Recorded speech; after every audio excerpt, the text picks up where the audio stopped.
Araw-araw na pagbasa ng Biblia, araw 119. Lumang Tipan, Joshua 15, Joshua 16. Ang pagtatakda ng lupain para sa lipi ng bayan ng Juda, ibinigay sa kanilang mga angkan, pinalawak ang timog hanggang sa hangganan ng Edem, kasama ang ilang ng Sin bilang pinakamalayong dako sa timog. Ang kanilang hangganan sa timog ay sinimulan sa dulo ng dagat ng Asin, mula sa dalampasigan na nakaharap sa timog. Ang sumunod na kanilang hangganan ay lumabas sa timog ng kaburolan ng Akrabam at dumaan sa Sin, at umahan sa timog ng Cades Barnea, sa Hezron, at hanggang sa Adar, kung saan lumiko patungong Karka. Dumaan ito patungong Asman, nagdaan sa batis ng Ehipto, at dumating ito sa dulo ng dagat. Ito ang kanilang hangganan sa timog. Ang silangang hangganan ay ang dagat ng Asin, na nasa bibig ng Jordan. Ang hangganan sa hilaga ay nagsisimula sa dalampasigan ng dagat sa bibig ng Jordan. Umahan ito sa Beth Hogla at dumaan patungong timog ng Beth Araba. Pagkatapos umahan ito sa bato ng Bohan, si Bohan ang anak na lalaki ni Ruben. Pagkatapos ang hangganang paahon sa Debir mula sa lambak ng Acre, at gayon din pahilaga, lumiliko patungong Gilgal, nakasalungat sa kaburolan ng Adamim, na nasa katimugang bahagi ng ilog.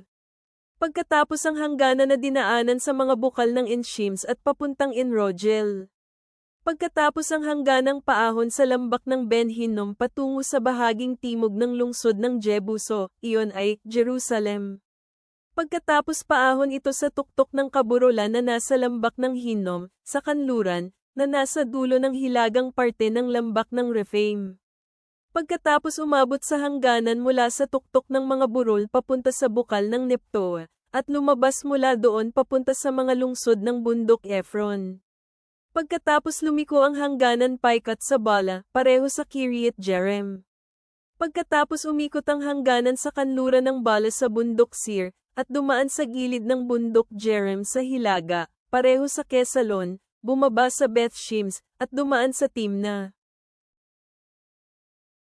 Lumabas ang hangganan sa gilid ng pahilagang burol ng Ekron, at pagkatapos lumiko paikat sa Sicron at dumaan sa bundok Bala, mula sa kung saan papunta hanggang Jabneel.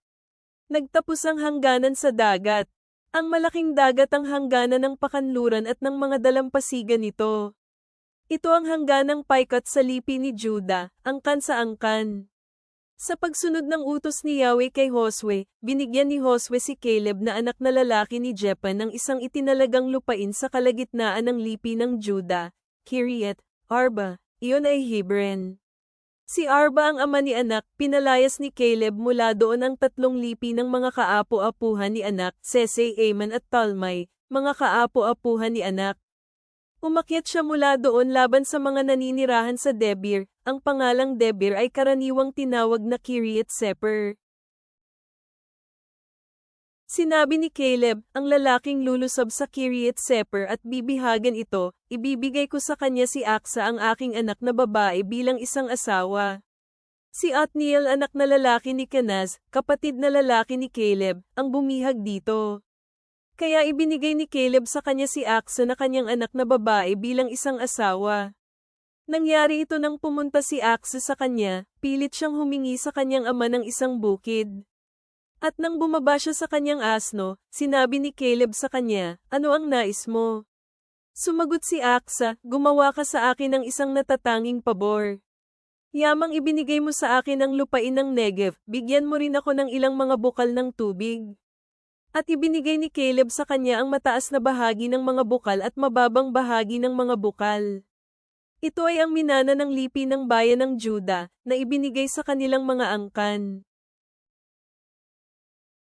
Ang mga lungsod na kabilang sa lipi ng Juda na nasa pinakatimog, patungo sa hangganan ng Edem, ay ang mga Kabzeel, Ader, Jager, Kina, Demona, Adada, Kids, Hazor, Itnan, Zip, Telem, Bealot. Hazor Hadata, Kiriath Hezron, ito rin ay kilala bilang Hazor. Amam, Sema, Molada, Hazor, Gada, Hismon, Beth Pelet, Hazar Sual, Beersheba, Bizotia, Bala, Ayem, Ezem, Eltalad, Cecil, Horma, Siklag, Madmana, Sansana, Labaot, Silim, Ain, at Rimen. Ang mga ito ay 29 na mga lungsod lahat, hindi kabilang ang kanilang mga nayon. Sa babang bahagi ng maburol na bansa sa kanluran, naroon ang mga Estaol, Zora, Asna, Sanoa, Enganim, Tapua, Enem, Jarmet, Adalem, Soko, Azekah, Saraim, Adatim, at Gedera, ito ay Gederotaim. Ang mga ito ay 14 na lungsod sa bilang, hindi kabilang ang kanilang mga nayon. Zinan, Hadasa, Migdalgad, Dilian, Mispa, Joktil, Lakhis, Baskat, Eglon, Kabban, Lamam, Sitles, Gidrat, Bethdagan, Nama, Maseda. Ang mga ito ay 16 na lungsod sa bilang, hindi kabilang ang kanilang mga nayon. Libna, Ether, Asan, Ipta, Asna, Nezeb, Kela, Ekzeb, Maresa, ang mga ito ay 9 na lungsod, hindi kabilang ang kanilang mga nayon. Ang Ekron, kasama ang nakapaligid na mga bayan at mga nayon dito. Mula Ekron hanggang sa malaking dagat, lahat ng mga pamayanan na malapit sa Asdod, kasama ang kanilang mga nayon. Ang Asdod, ang nakapaligid na mga bayan at mga nayon dito, ang Gaza, ang nakapaligid na mga bayan at mga nayon dito, hanggang sa batis ng Ehipto, at sa malaking dagat kasama ng dalampasingan nito. Sa kaburulang bansa, Semir, Jetir, Soko, Dana, Kiryat Sana, ito ay Debir, Anab, Astemo, 6. Umabot mula Jordan sa Jericho ang pagtatalaga ng lupain para sa lipi ni Jose, sa silangan ng mga bukal ng Jericho, sa ilang, paakyat mula sa Jericho patungo sa maburol na bansa ng Bethel.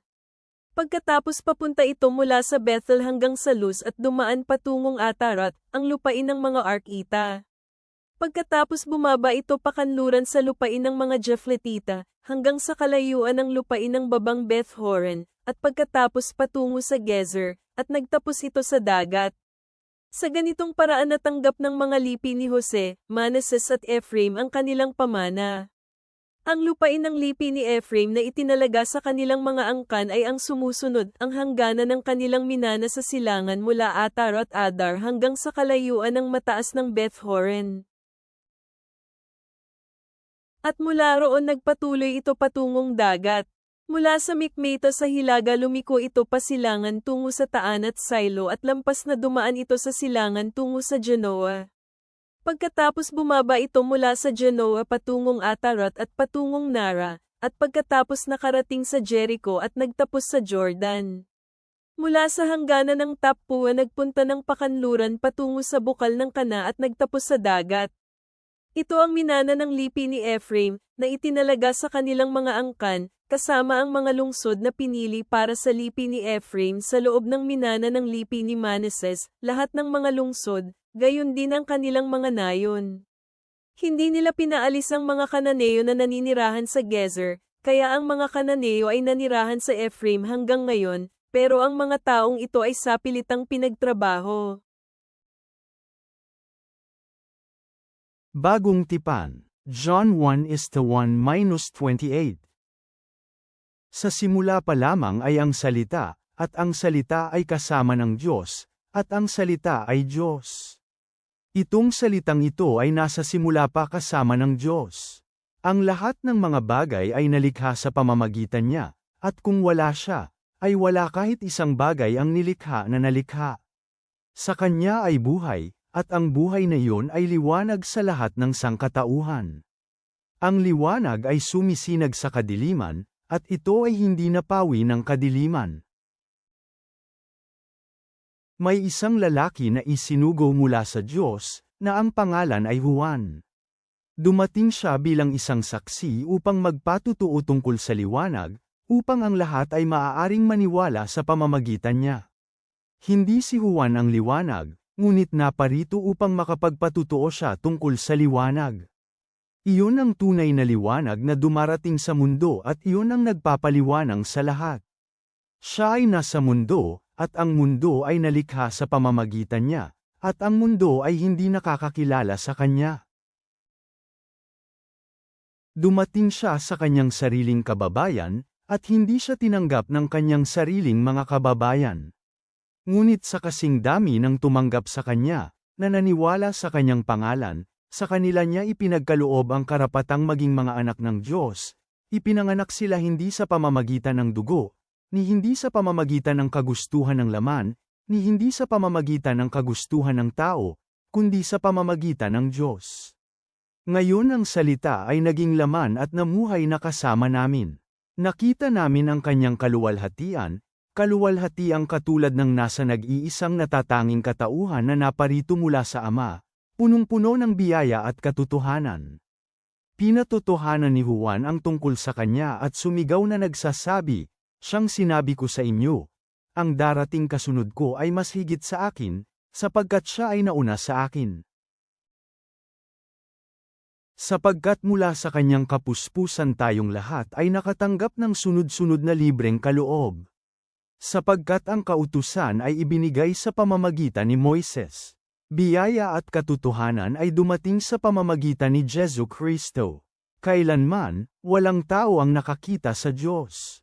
Ang isa at nag-iisang katauhan, na mismo ay Diyos, na siyang nasa dibdib ng Ama, nagawa niya siyang maipakilala. Ngayon ito ang patuto ni Juan nang ang mga Hudyo ay nagpadala sa kanya ng mga pari at mga Levita mula sa Jerusalem para tanungin siyang, "Sino ka?" Malaya niyang inilahad, at hindi ikinela, ngunit tumugon, "Hindi ako ang Kristo." Kaya siya ay tinanong nila, "Ano ka kung gayon? Ikaw ba si Elias?" Sabi niya, "Hindi ako." Sabi nila, "Ikaw ba ang propeta?" Sumagot siya, "Hindi." Pagkatapos ay sinabi nila sa kanya, "Sino ka?" upang may maibigay kaming sagot sa mga nagsugo sa amin. "Ano ang masasabi mo tungkol sa iyong sarili?" Sinabi niya, "Ako ang boses ng isang sumisigaw sa ilang, gawin ninyong tuwid ang daraanan ng Panginoon, gaya ng sinabi ni Isayas na propeta." Ngayong mayroong mga isinugo doon mula sa mga Pariso. Tinanong nila siya at sinabi sa kanya, "Kung ganoon bakit ka nagbabautismo kung hindi ikaw ang Kristo, ni hindi si Elias, ni hindi ang propeta?" Tumugon si Juan sa kanila sinasabi, "Nagbabautismo ako ng tubig. Subalit, sa kalagitnaan ninyo ay nakatayo ang isang hindi ninyo nakikilala. Siya ang darating kasunod ko. Hindi ako karapat-dapat na magtanggal ng tali ng kanyang sandalyas." Ang mga bagay na ito ay nangyari sa Bethania sa kabilang ibayo ng Jordan, kung saan si Juan ay nagbabautismo. Mga awit, Psalm 53 is the 1-6. Sinasabi ng mangmang sa kanyang puso, "Walang Diyos." Masama sila at gumawa ng kasuklam-suklam na pagkakasala, walang sino man ang gumagawa ng mabuti. Mula sa langit nakatanaw ang Diyos sa mga anak ng tao para tingnan kung may nakauunawa na naghahanap sa Kanya. Ang bawat isa sa kanila ay tumalikod, ang lahat ay naging marumi, wala ni isang gumagawa ng mabuti, wala kahit isa. Wala ba silang nalalaman, silang gumagawa ng pagkakasala, silang mga kumakain ng aking bayan gaya ng pagkain ng tinapay pero hindi tumatawag sa Diyos? Sila ay nasa kalagitnaan ng matinding pagkatakot, kahit na walang dahilan para matakot, dahil ikakalat ng Diyos ang mga buto ng sinumang nagsasama-sama laban sa inyo. Ang ganiyang mga tao ay ilalagay sa kahihiyan dahil sila ay tinanggihan ng Diyos. Ang kaligtasan ng Israel ay darating mula sa Sayon. Kapag ibinalik na ng Diyos ang kanyang bayan mula sa pagkakabihag, magdiriwang si Jacob at ang Israel ay magagalit. Ama naming nasa langit, kami ay lumalapit sa iyo na may mga pusong puno ng pasasalamat, na nagbabalik tanaw sa mana na iyong ipinangako sa iyong bayan sa aklat ni Josue, kung saan ang bawat tribo ay nakatanggap ng kanilang bahagi ng lupain. Kung paanong iyong ginabayan ang mga Israelita, naway hanapin namin ang iyong patnubay sa aming buhay, na kinikilala na ang tunay na kasiyahan ay nasa pagsunod sa iyong salita. Sa Juan, kami ay pinapaalalahanan na si Jesus ang ilaw na nagpapala sa dilim, at naway maipakita namin ang ilaw na iyon sa isang mundong madalas ay puno ng kamangmangan, gaya ng nabanggit sa Awit Kapitulo 53. Tulungan mo kaming yakapin ang karunungan, tanggihan ang mga paraan ng mangmang, at sa halip, hanapin ang iyong katotohanan sa lahat ng aming ginagawa. Palakasin ang aming pananampalataya habang kami ay naglalakad kasama mo. Amen.